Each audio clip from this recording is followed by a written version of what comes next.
বাংলাদেশের অন্তর্বর্তী সরকার দেশের যে 7 পরিত্যক্ত বিমানবন্দরকে চালু করার কথা ভাবছে তার একটি লালমনিরহাট বিমানবন্দর। এই বিমানবন্দর নিয়ে চরম মাথা ব্যথা শুরু হয়েছে ভারতের। দেশটির সাবেক সেনা থেকে রাজনীতিবিদরা হুমকি দিতে শুরু করেছেন চালু করলেই বিমানবন্দরটি গুড়িয়ে দেয়ার।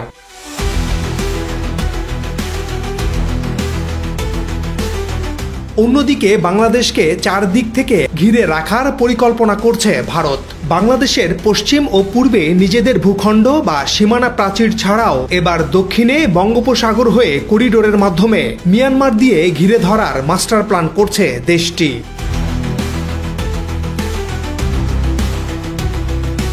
লালমনিরহাট বিমানবন্দর নিয়ে ভারতের ভয় ও বাংলাদেশকে ঘেরার পরিকল্পনা নিয়ে সাজানো হলো এবারের প্রতিবেদন।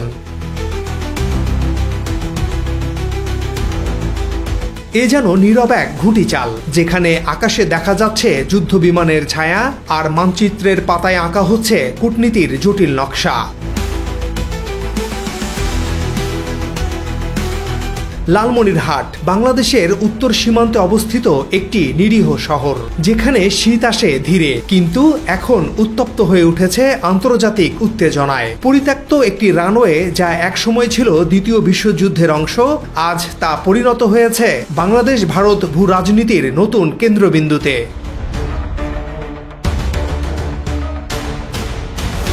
কিন্তু প্রশ্ন হলো, এত ভয় কেন ভারতের? বিশ্লেষকেরা বলছেন এটি শুধু একটি বিমানবন্দর নয়, এটি বাংলাদেশের আত্মবিশ্বাস, এটি একটি বার্তা, আমরাও প্রস্তুত।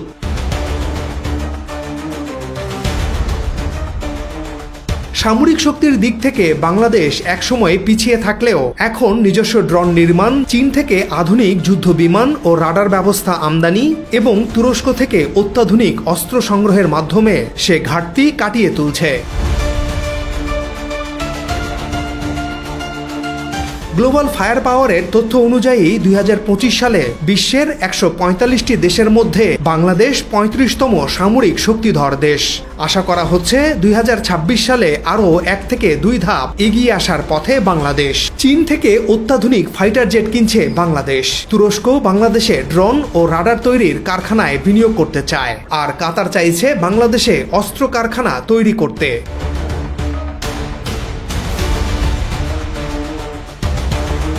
এদিকে লালমনিরহাটকে কেন্দ্র করে একটি এয়ার ডিফেন্স জোন গড়ে তোলা হলে তা ভারতের শিলিগুড়ি করিডোর তথা চিকেন স্নেকের জন্য নিরাপত্তা চ্যালেঞ্জ হয়ে উঠতে পারে।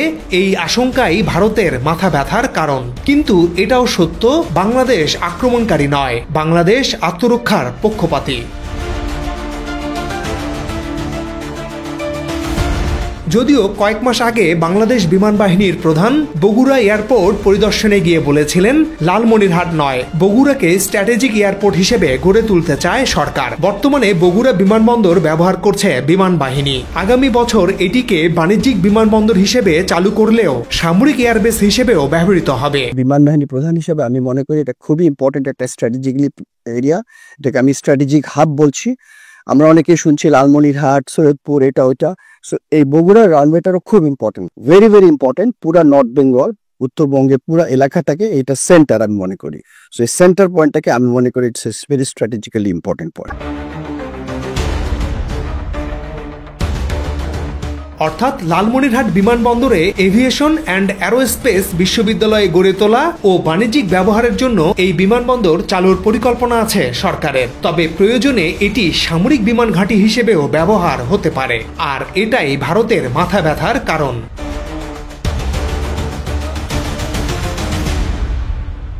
বাংলাদেশ লালমনিরহাটে বিমানবন্দর চালু করলে পাল্টা ব্যবস্থা নেবে ভারত, এমন তথ্য জানিয়েছে ভারতের গণমাধ্যম। লালমনিরহাটে বিমানবন্দর চালু করার ঘোষণার পর ত্রিপুরা রাজ্যের কৈলাসহরের পুরনো একটি বিমানবন্দর সংস্কারের কাজ শুরু করেছে দেশটি।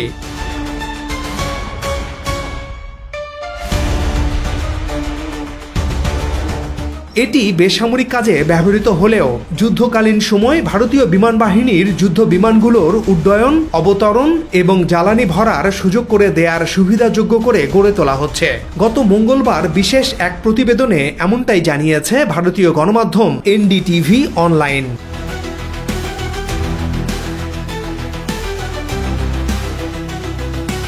এতে বলা হয়, চীনের সহযোগিতায় দ্বিতীয় বিশ্বযুদ্ধের সময়কার লালমনিরহাটে অবস্থিত একটি বিমান ঘাঁটি পুনরায় চালু করার পরিকল্পনা করছে বাংলাদেশ, যেটি রংপুর বিভাগে অবস্থিত, যা ভারতীয় প্রশাসনের উচ্চ পর্যায়ের লোকদের কাছে উদ্বেগের বার্তা দিয়েছে। তারা মনে করছে, লালমনিরহাটের বিমান ঘাঁটিটি পুনরায় সক্রিয় করার ফলে আক্ষরিক অর্থেই দিল্লির দোরগোড়ায় পৌঁছে যাবে বেইজিং।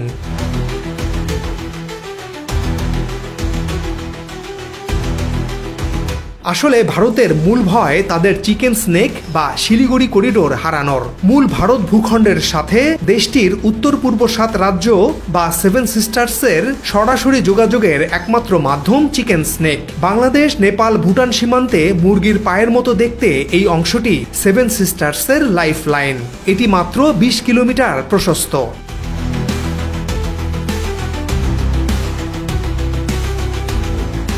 এমনিতেই এই চিকেন নেক হারাবার ভয়ে সারাক্ষণ অস্বস্তিতে থাকে ভারত। এমনকি এই চিকেন নেকের দুই পাশে দুটি সামরিক এয়ারবেস করার পরেও তাদের ভয় যায় না। ভাবে কখন জানি চীন এসে এটি বন্ধ করে দেয় এবং 7 সিস্টার্স দখল করে নেয়।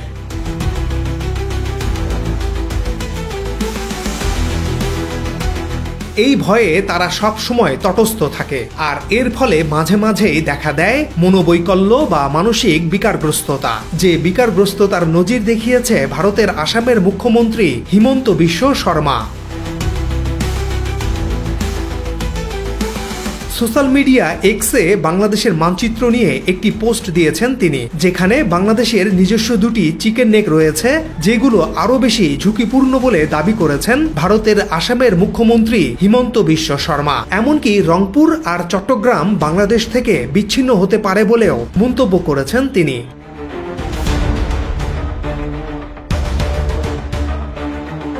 এক্স পোস্টে মানচিত্র শেয়ার করে জানান, বাংলাদেশে রয়েছে দুইটি সংকীর্ণ করিডোর, যেগুলো নিরাপত্তার দিক থেকে স্পর্শকাতর। যার প্রথমটি উত্তর বাংলাদেশ করিডোর বা প্রথম চিকেন নেক। এই করিডোরটি 80 কিলোমিটার দীর্ঘ।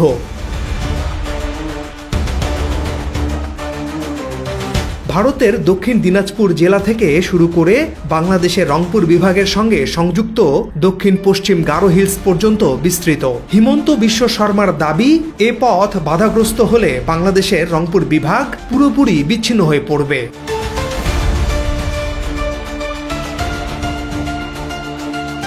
আর দ্বিতীয় করিডোরটি, যা চট্টগ্রাম করিডোর বা দ্বিতীয় চিকেন নেক হিসেবে তিনি উল্লেখ করেন, বলেন এটি আরো ছোট, মাত্র 28 কিলোমিটার। এটি বাংলাদেশের বাণিজ্যিক রাজধানী চট্টগ্রামকে রাজনৈতিক রাজধানী ঢাকার সঙ্গে যুক্ত করে। হিমন্তের দাবি, এই করিডোর বাংলাদেশের অর্থনৈতিক ও রাজনৈতিক প্রাণকেন্দ্রকে সংযুক্ত রাখে।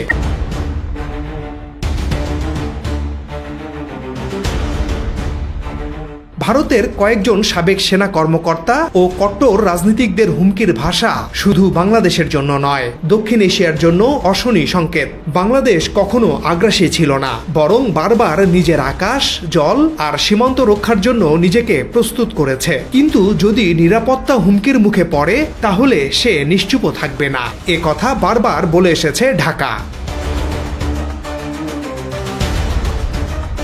ভারতের এনসার্কেল প্ল্যান। একদিকে পাকিস্তান, অন্যদিকে চীন দ্বারা যখন ঘেরাও ভারত নানা দিক থেকে কোণঠাসা, তখন বাংলাদেশকে ঘিরে ফেলার আরেক মাস্টার প্ল্যান করছে ভারত, যার নাম এনসার্কেল।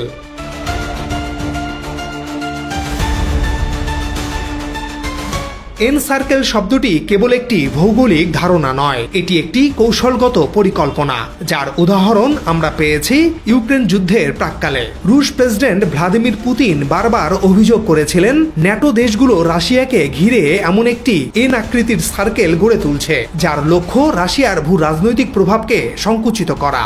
রাশিয়া যখন দেখল ইউক্রেনও এই সার্কেলের অংশ হতে যাচ্ছে, তখনই শুরু হয় রক্তক্ষয়ী যুদ্ধ।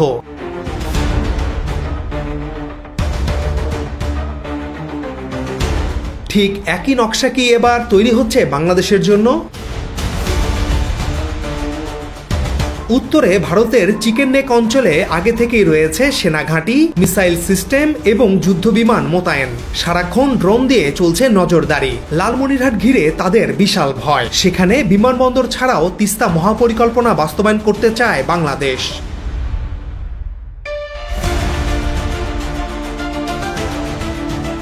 ভারতের আসাম রাজ্যের মুখ্যমন্ত্রী বাংলাদেশের রংপুর বিভাগকে বিচ্ছিন্ন করার হুমকি দিয়েছেন। ফেনী করিডোর নিয়েও বাংলাদেশকে বিচ্ছিন্ন করার ইঙ্গিতপূর্ণ বার্তা দিচ্ছেন তিনি। এই বক্তব্যগুলো কি কেবল কথার ফোয়ারা, নাকি পেছনে আছে বাস্তব পরিকল্পনার ছায়া? একটি রাজ্যের মুখ্যমন্ত্রীর বক্তব্যকে হালকাভাবে নেয়ার সুযোগ নেই।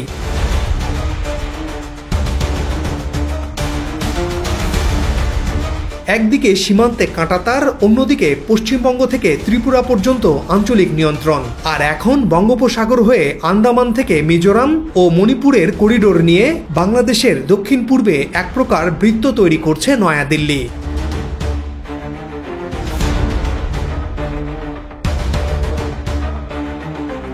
মিয়ানমারের সিতোয়ে বন্দর এবং কালাদান প্রকল্পের মাধ্যমে ভারত চায় বঙ্গোপসাগরের প্রবেশপথও নিজেদের হাতের মুঠোয় রাখতে।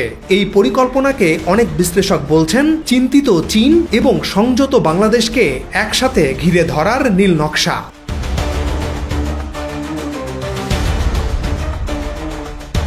ভারতীয় মিডিয়া দ্য প্রিন্টের এক প্রতিবেদনে বলা হয়েছে, ভারতকে বাংলাদেশের বাইরেও তাকাতে হবে। কলকাতা সিত্তে আইজল করিডোর উত্তর পূর্বের মূল চাবিকাঠি। বাংলাদেশের রাজনৈতিক অস্থিরতার কারণ উল্লেখ করে বলা হয়েছে, ভারতের জন্য Kaladan multi model transit transport প্রকল্প বা KMTTP সম্পন্ন করা আরও জরুরি হয়ে পড়েছে, যা মিয়ানমারের সিত্তে বন্দর হয়ে মিজোরামকে কলকাতার সাথে সংযুক্ত করে।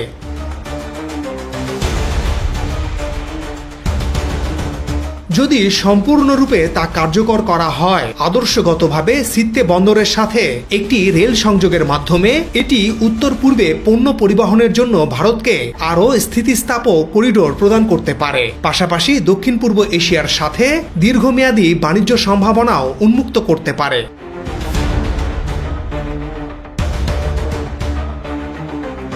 আসলে চীনও মিয়ানমারে তাদের প্রভাব বাড়াচ্ছে। চীন থেকে আরাকান হয়ে মিয়ানমারের মধ্য দিয়ে বঙ্গোপসাগর পর্যন্ত নিজেদের অবস্থান জানান দিতে চায় চীন। এদিকে বাংলাদেশ হয়ে উঠেছে চীনের অন্যতম কৌশলগত মিত্র। ফলে ভারত মিয়ানমারে তাদের কালাদান প্রকল্পে মনোযোগ আরও জোরদার করেছে।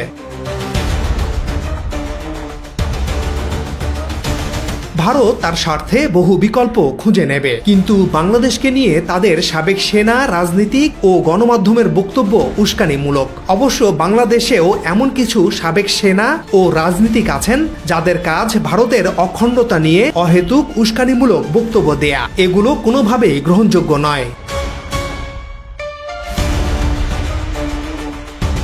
ফিরে আসি মূল প্রসঙ্গে। বাংলাদেশ এখন ত্রিপাক্ষিক কূটনীতি ও বৈচিত্র্যপূর্ণ প্রতিরক্ষা সম্পর্ক গড়ছে চীন, তুরস্ক, দক্ষিণ কোরিয়া, আমেরিকা, এমনকি ইউরোপের দেশগুলোর সাথেও। এছাড়া সাম্প্রতিক বছরগুলোতে ডিপ্লোম্যাটিক এবং প্রতিরক্ষা পর্যায়ে জাপানের মতো শক্তিশালী অর্থনীতিও বাংলাদেশের পাশে দাঁড়িয়েছে।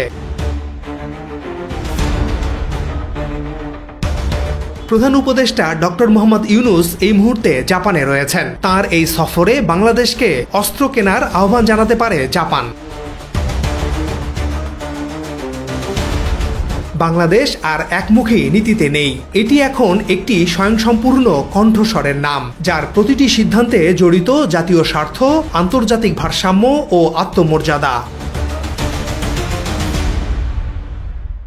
আজ দক্ষিণ এশিয়ার মানচিত্রে যদি নতুন করে সীমারেখা টানা হয়, তাহলে বাংলাদেশের কণ্ঠ সবচেয়ে স্পষ্ট শোনা যাবে। কারণ আমরা শান্তিপ্রিয়, কিন্তু আত্মরক্ষায় আপোষহীন। আমরা বন্ধুত্ব চাই, ভয় নয়। সহযোগিতা চাই, আধিপত্য নয়।